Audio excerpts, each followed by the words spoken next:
It's hard. I seriously believe the umpires have enough to do on game day. It's the hardest game in the world to umpire. I think they have too much to do rather than worry about who they've seen in the corner of their eye do something really well. It's never going to change. It's purely the Brownlow medal vote for that very reason. There's enough votes given out by players and media and coaches. Yeah, so, I know. So who do you, again, I know it's not going to change, but it's frustrating. Like the coaches vote, who would you rather, if you're a footballer, who would you rather be acknowledged by, the coaches or the umpires? Umpires. Serious? If a coach goes in with a structure and goes in with a match plan and goes in with an idea of what the opposition's going to do, he's got preconceived ideas. And they all do. Every coach has preconceived planning ideas about a game. And players play accordingly, opposition and your own. AFL umpires go in with a clean slate. They have they don't go in with a match plan with the players that they're umpiring. Of course, they play in certain positions and it's a midfielder's award. We get all that. But I think coaches have absolutely more biased opinion in regards to roles and structures of players than anyone, and therefore I think their views are stymied as well. I think you're right, but I think there's words that you've used that are wrong. I think the coaches have, not biased, the coaches have a better understanding of who is more important and more valuable and played a better role in their game to either help them win or the opposition player who made them lose. I think the coaches have a better understanding of that. Did you enjoy it? I did. Very worthy winner. But I do have a problem. The award has completely lost its diversity now. It is a midfielder's medal, and it's not just difficult for key position players to win it. It's impossible for key position players to win it. Duff, did you know that 18 players got 10 coaches' votes and no Brownlow votes last night in the same rounds, and then 17 players got 3 votes but 0 coaches' votes? Who do you think should be voting on the Brownlow? No, it's an umpires award, and I'm exactly.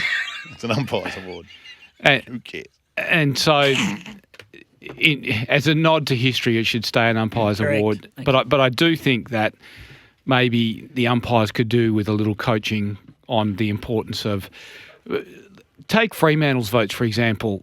Sarong and Brayshaw polled 50. Pearce and Tracy polled 4 between them. At West Coast, Jeremy McGovern won his 5th All-Australian Blazer and did not poll a vote. So club champion as well. I just think umpires have too much to do now. Like, the game is so hard to umpire. There's no doubt about that. I know I bash them, but it's hard. But it's 4 of them. I know. They got less to do. But no, the other 3 are too busy trying to pay off the ball free kicks, mate. So they're busy. I've got a lot to do. They're seeing the right midfielders. If you look at the midfielders that are gravitating to the top of the count, they are the right players. Patrick Cripps is a worthy winner of the award. I picked Nick Dacos to win it, so he finishes second, so I can't argue with that. Zach Butters up near the top, Caleb Sarong up near the top, Heaney polled well. All the good players poll well out of the midfield, but they see what they see, and they're not seeing the key position players. It's hard to reconcile that you could watch the West Coast game against North Melbourne in Hobart and not give Jeremy McGovern a vote. He was the reason they won that game. And so in saying that, you say for history's sake, you keep the umpires and the Brownlow in the same setup that it is now, but should we be paying more attention or more kudos on the coaches' votes? I think I would just constantly urge them to try and look and see. Just try it. It may be difficult or nigh on impossible for a key position player to win the award, but there's no way they should be being undervalued to the point that they are. In the top 20, there were 2 key position players. So Jeremy Cameron and Jesse Hogan. Yeah, and Max Gawn got 13. So, 16, 15, 13, those 3 guys got. So Hogan's kicked nearly 80 goals. Yeah. Cameron is arguably, he's like the nearest thing to Buddy Franklin since Buddy Franklin. And these guys they're not in the hunt.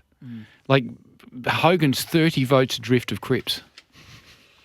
It's not balanced. Well, Charlie Curnow was in the power rankings all year and got 2 votes. Well, it wasn't it's not the Andy, was it? You've been sitting on that for an hour and 38 minutes. See, if you look at, let's play some more highlights. If you look at how Paddy's won and polled the votes he's polled, he's competing. Look at the other great players in Carlton's team. There's Curnow as a forward and Wiedering as a power defender. Whereas you go to the Swans, Heaney, Gould and Warner. They're all mid, so they're all taking votes off each other. But if there was 3 votes to be given at Carlton, Paddy was getting them. And that's fine. He's a great player. He puts the team on his back. He's a great leader. I have no issue with Paddy Cripps being a dual Brownlow medalist. No, me neither at all. Maybe we have an observer who goes down after and talks with the umpires and says, hey, we noticed this.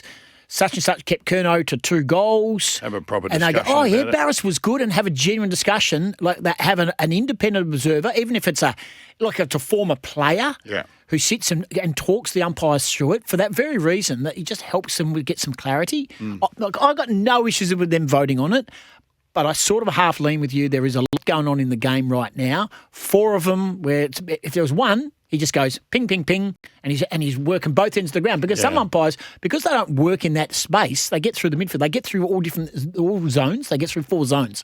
But if you had one umpire in one spot, he's going up and down the ground. He's doing the whole ground. Well, that's a couple of birds with one stone there, because you've got an umpire who, it takes the load off them as well. They don't have to cover 15, 16, 18 Ks a game as well. Oh, I like your thinking. Longevity of them.